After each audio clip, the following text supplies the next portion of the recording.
О, мръзна ли ви Windows 10?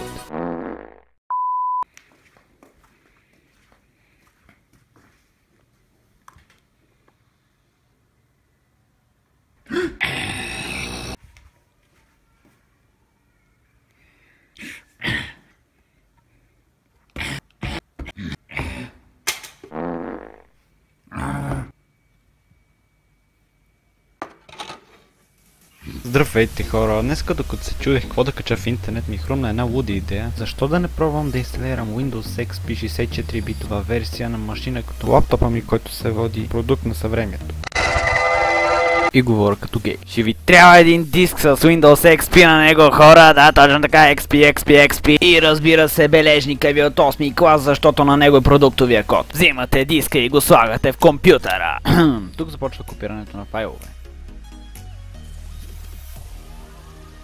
Ако получите син екран, не се отчаивайте, просто това е знак, че трябва да промените формата, върху който Windows работи. Тази операция става чрез отиване в BIOS, като се задава на хард диска да работи от AHCI на ATA, който при мен е Compatibility, не знам защо. Запазвате промените с F10 и продължавате. Тук отново трябва да чакате файловете да се заредат. Бум! Синия екран го няма. И вече спокойно можем да продължим копирането на файлове. Цъкате F8 за съгласие с правилата. Тук няма какво да му мислите, хард диска е изчистен, просто Enter. Избирате Quick за по-бързо копиране и синият екран на носталгията продължава да работи. В момента тече операция форматиране. След това копиране и рестартиране. Тук съм ви казал от миналия път, нищо не пипате. Първото показване на логото на Windows XP. Ето, вече имаме и модерна визуализация.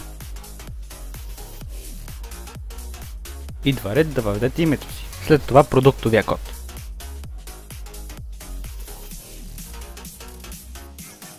Аз няма да слагам парола, вие си решавайте. Настройвате вашата времева зона и чакате отново.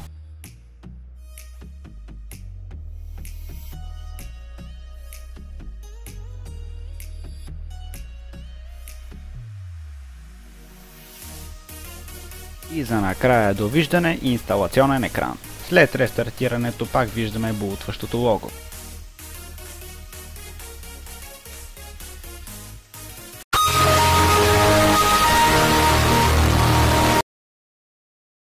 Добре, това видео изобщо имаш ли смисъл?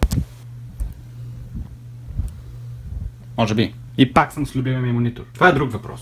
И за следващия път искам да направим Q&A. Разбрахте ли? Q&A, задавате въпроси. Имам прав в компютъра.